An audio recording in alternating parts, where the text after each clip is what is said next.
Hello, everyone. Um,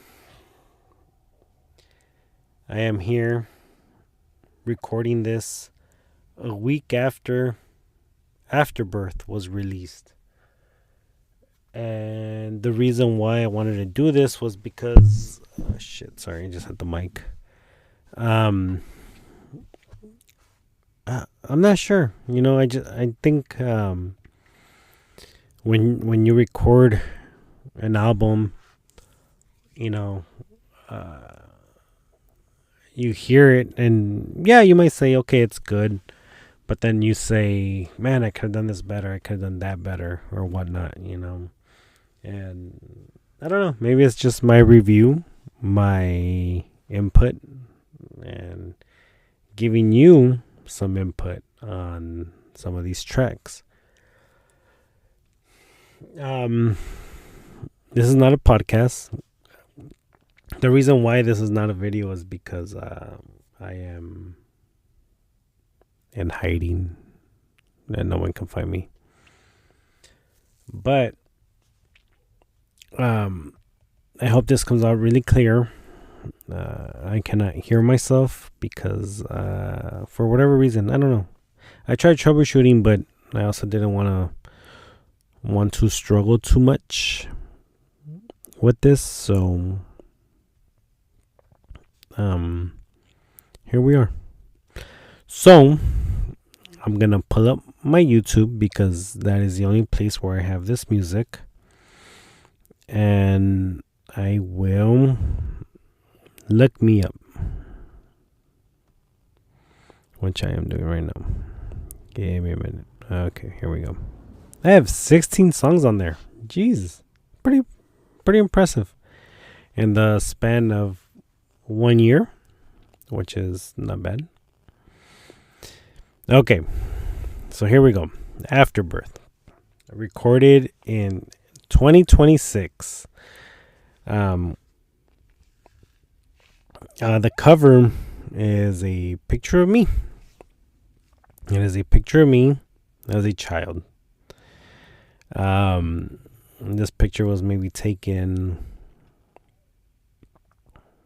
I don't know, maybe by my mom, my dad. I'm not sure. But I added some grainy effects. And I added the album title on top, which is Afterbirth. And at the bottom, my name. Because who could have thought this little boy, this young, happy, joyful boy, would record this music? Or, no, not even record this music. Turn into someone like me. We always say, think of the kids, but man, kids grow up to be assholes. And I'm not talking about 13, 14, 15. I'm talking about like these fucking 20, 30-year-olds, 40-year-olds. But it all stems from like a trauma, a trauma that just triggers everything. We are innocent and we are pure. It's something that happens maybe when we are 11, 10, 9, 8, 7. But that is not the case for me here. As you can see, I am a happy child. I was a very happy child. I was loved immensely by my family. There was no shortage of love. I had everything I could want or anything I could have needed. And so the reason is that I called this album Afterbirth is because when a woman has a child and they have the afterbirth, which is the placenta and I guess the umbilical cord.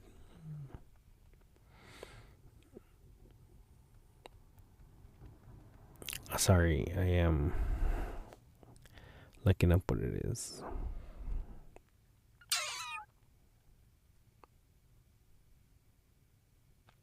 Okay. Well, anyways, it is the afterbirth. So it's like, to me, it's the beginning. I have made music in high school. I have made music as far as I can remember. And, so I was very young. Was it cringy? Yeah, absolutely. Is this cringy? Yeah, fuck it, absolutely. But I did it for the sake of doing it. Just, I mean, what? Am I gonna care what people think of me at 40 years old? Absolutely not. Um, we worry about what everybody's is gonna say, and it's not difficult to not listen to my music. It's 11 songs that'll save you 40 minutes or whatever time this album is of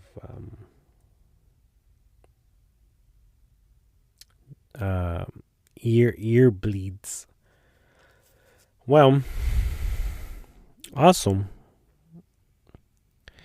in the Bible, it says that the afterbirth is sometimes eaten by the mother, and in turn, she eats the child.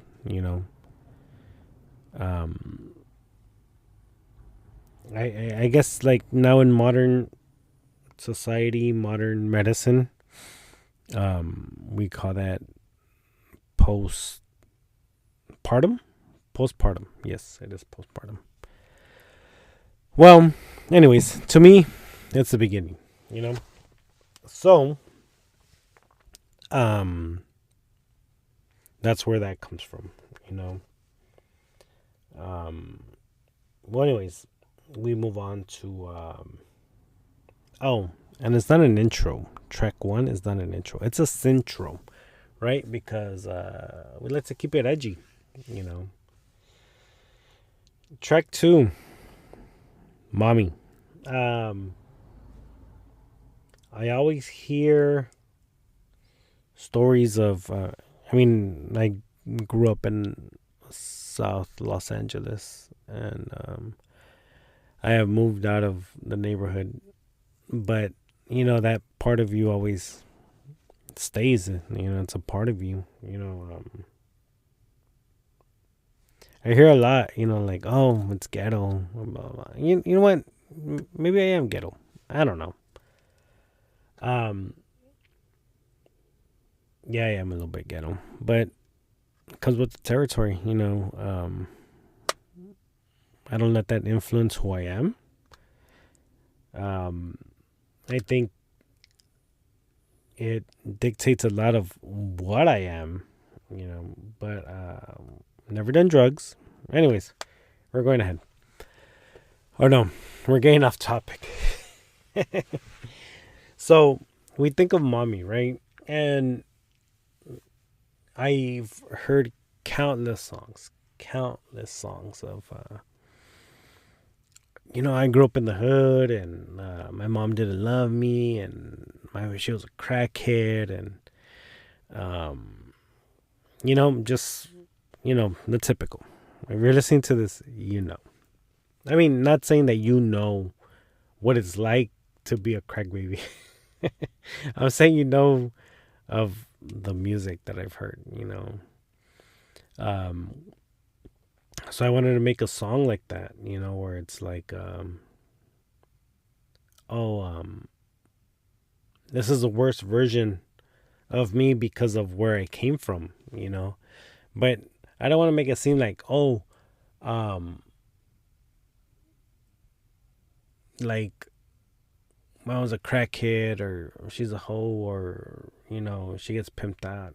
Like, none of that shit, because honestly, I've never lived through that. I'm not trying to discredit anyone that has, But in reality, are we like, do we even,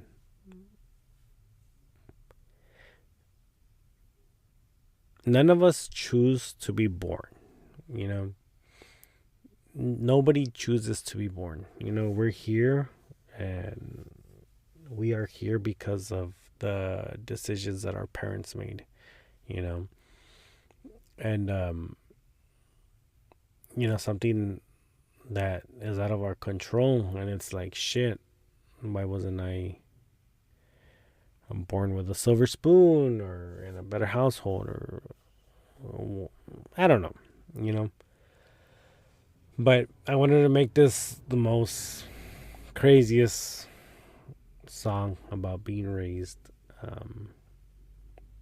possible. Shit. This is probably gonna take longer than I anticipated. I wanted this to be 30 minutes, but we are at 10 minutes, 11 minutes. So that's where that song came from.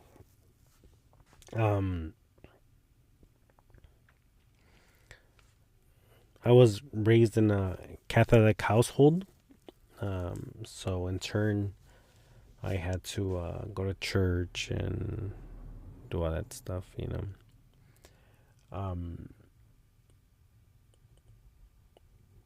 I did my first communion, I was baptized, and my confirmation. So I believe I am holier than most of the people reading this or hearing this, actually. Yeah, anyways, okay. Track 3, Bethlehem. This song was extremely fun to record. I don't know. I really like this song.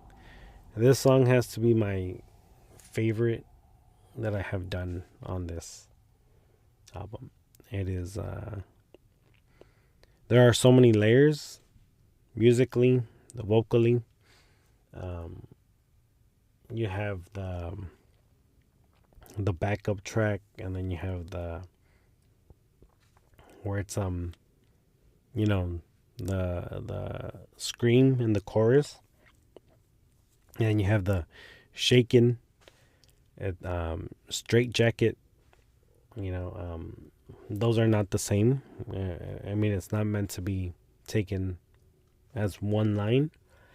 And then towards the end in the bridge, you have the cold sweat. Cold sweat, cold sweat.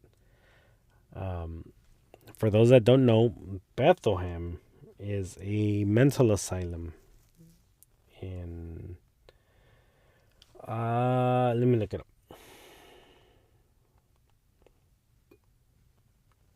It is located in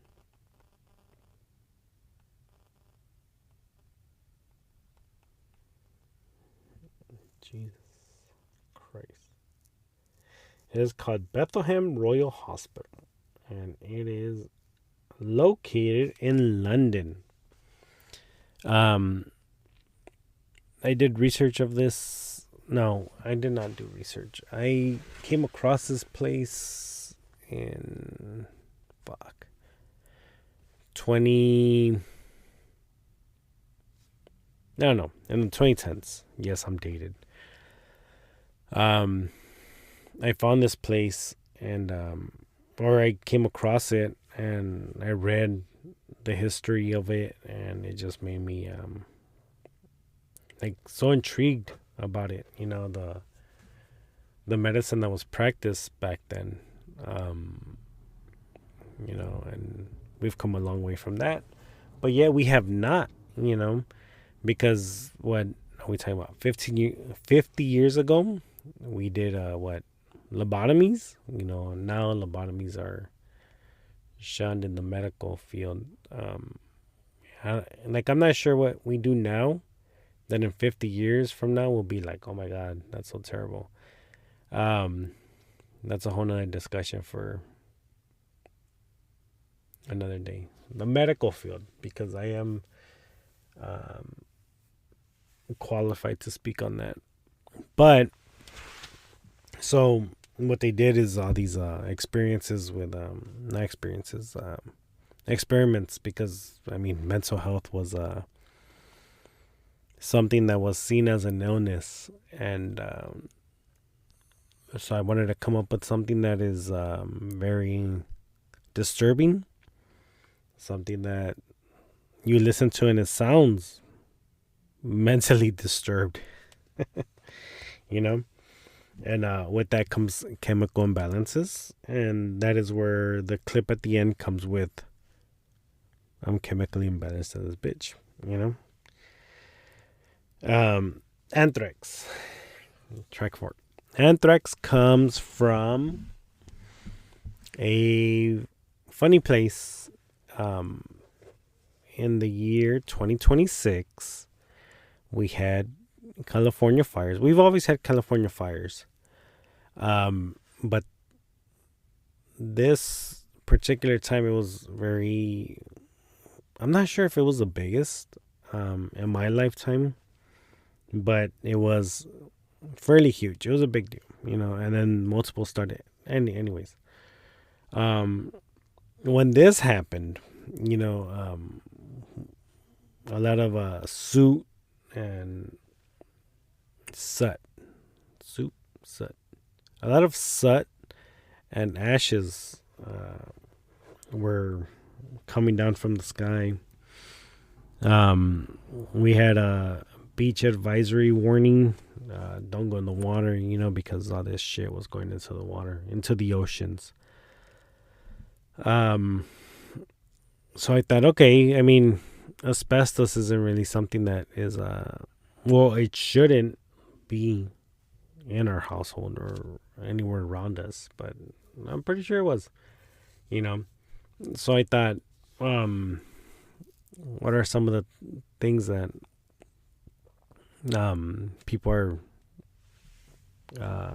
chemically afraid of, right? So that would be anthrax, which was in my lifetime. We had the anthrax scares, and then we had asbestos, which was in my parents' lifetime scares. So I utilized them both, and here we are. We had anthrax and asbestos. And then I said, let's add them in our balls. And that's where anthrax comes from. Los Angeles. This is a song that was difficult for me to record. I don't know. I wasn't really feeling it. A lot of people loved it. This is maybe everyone's favorite track, right? Los Angeles. I'm not sure if it's because people think that I want to talk like, yeah, LA, money, celebrities, party, all that shit. You know, Los Angeles has come a long way from the glitz and glamour. Do we still have it? Absolutely. Fuck yeah. I could go down to Hollywood and meet a celebrity right now. I am a celebrity. But after COVID, I feel like a lot of shit has really hit the fan. You know, a lot of people lost their homes, and drug usage has gone up. But in turn, that has become, it's made LA pretty shitty, you know. So that's where it's nasty, you know. The nasty.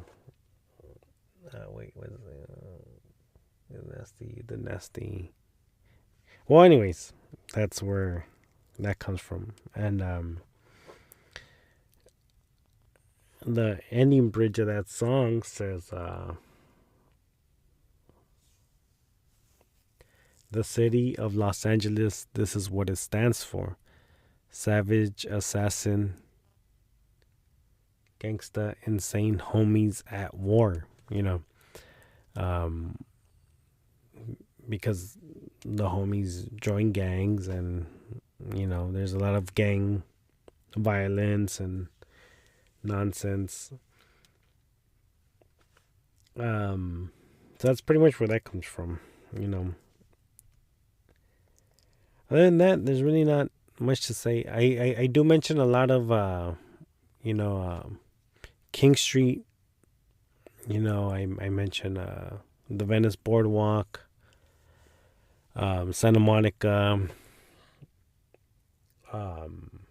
Figueroa Street, and then I mentioned Pine on the Water, which is a reference to Pine Street in Long Beach. I know Los Angeles is not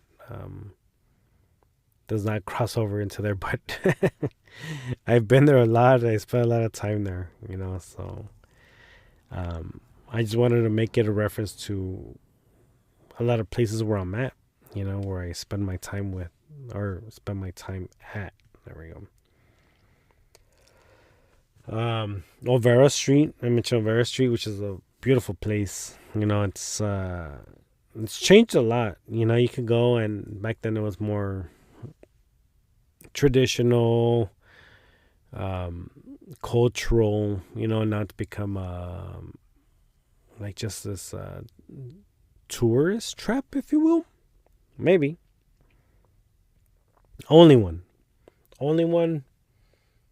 The music on this track is spectacular. There are so many layers to this instrumental that it blows my fucking mind. There are so many different aspects to this song.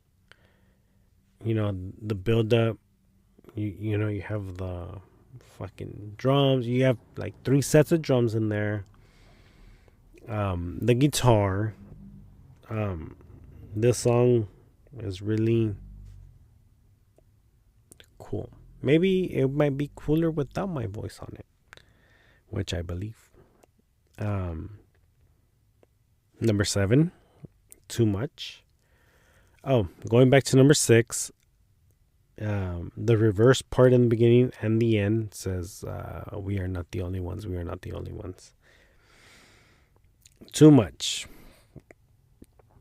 I showed this song to another artist. I don't know if I should name drop him. Do I care? I don't know.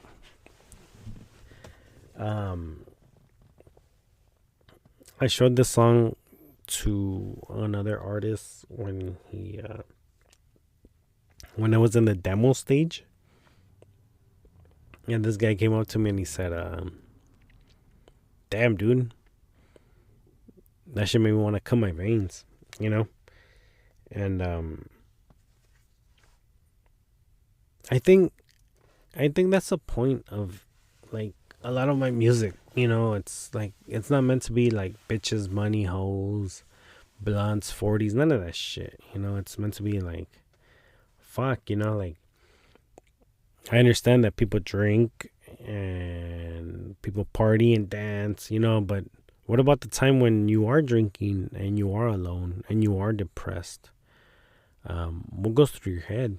I know what goes through my head, but that is between me, myself, and I, and you cannot know about that. Yeah, so it's just, I mean, I guess you can know about that because of this song. It's yeah, it's a deep song. It's a good song, pretty deep. Number 8, Love Song. Love Song does not fit in this album whatsoever. This song changes the tone for this whole album. It's fucking sore thumb. It's a redheaded stepchild. It is a song that should not be in here, but I put it in here. This was recorded a long time ago. Fun fact, if you will, this song is a cover by Insane Clown Posse. Why I recorded the song was because I had come across the instrumental and I did it for fun, and that's what that is. I'm not talking about anyone specific. This is just a song that I made for fun. And I wanted to make this EP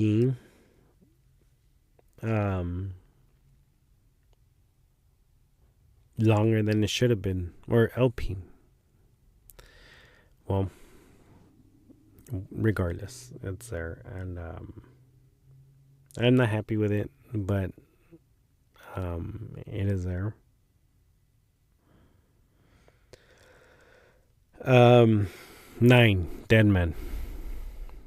This is another track where the instrumental is phenomenal.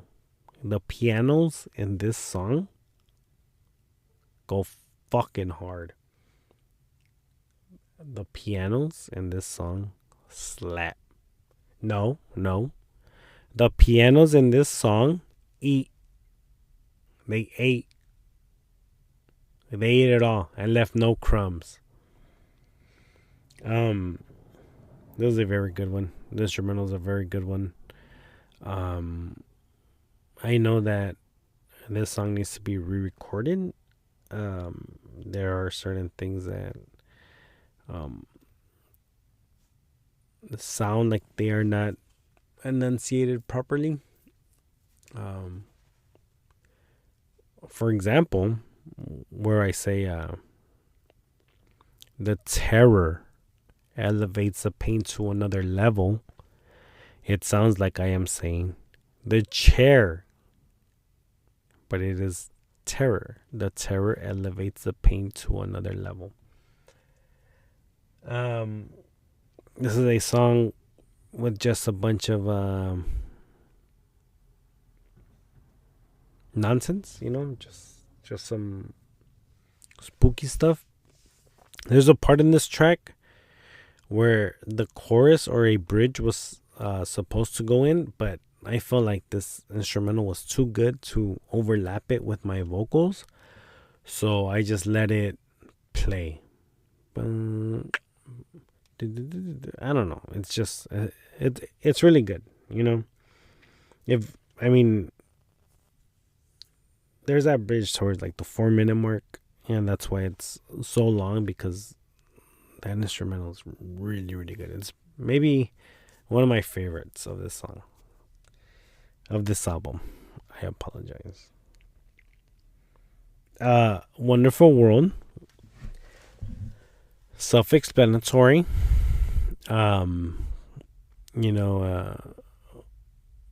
This song by Jesus, I forgot.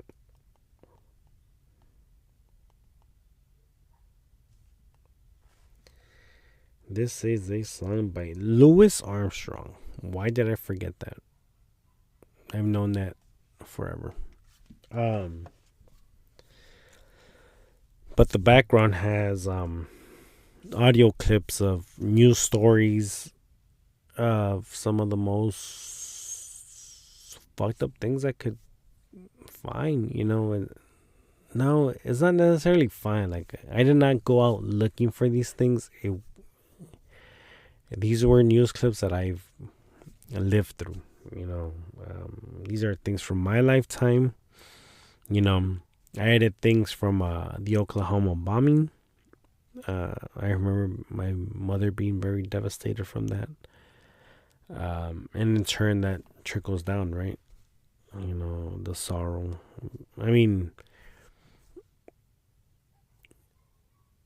That's, something that I could remember that was very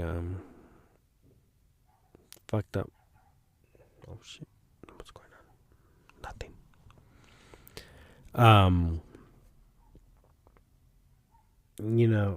I feel like I could have maybe pitched up the clips a bit higher.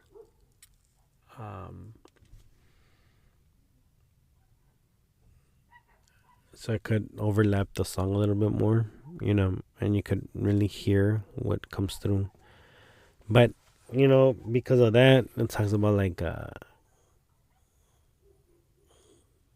don't know, just a lot of fucked up shit, and a a lot of it has to do with religion and God, and that's something. If I'm not sure, like if you know me, it's something that's I'm totally against. Religion and God and Jesus and all that. So that's Afterbirth. Touching back on Centro, I wanted to break down what it says, or what that intro's about. It's mostly a tone setter. The beginning says, listen to your fear. And then there are various movie clips. One of them is from The Fourth Kind. It is a movie about alien abduction. And I'm not sure if it's real, but when I watched that movie, it scared the shit out of me. So I added that in there. And then the last clip is a audio clip from The Exorcism of Emily Rose, which is a great movie. Supposedly it's based on a true story. I'm not sure. I think it is very, very loosely. But that scene where she talks about all the fucking demons in her, and then at the end she says, I'm the fucking devil in the flesh, Lucifer, like it's me, I'm the fucking devil, and I wanted that to be like a real big tone setter, for this album, where it's like, you're not gonna get fucking praises to God in this bitch, you're gonna talk about debauchery, drug use, depression. What else? I don't know. Just a bunch of negative shit, because that's sometimes what we feel, just negative shit. And I think at this point, I cut it fairly close. I am at 32 minutes. That's your lunch break. You could have heard this on your lunch break, or on any break, on your poopy break. Are you taking a poop right now? Send me a picture. But I guess that's the album, and I hope you like it. If you don't like it, that's fine too, yeah.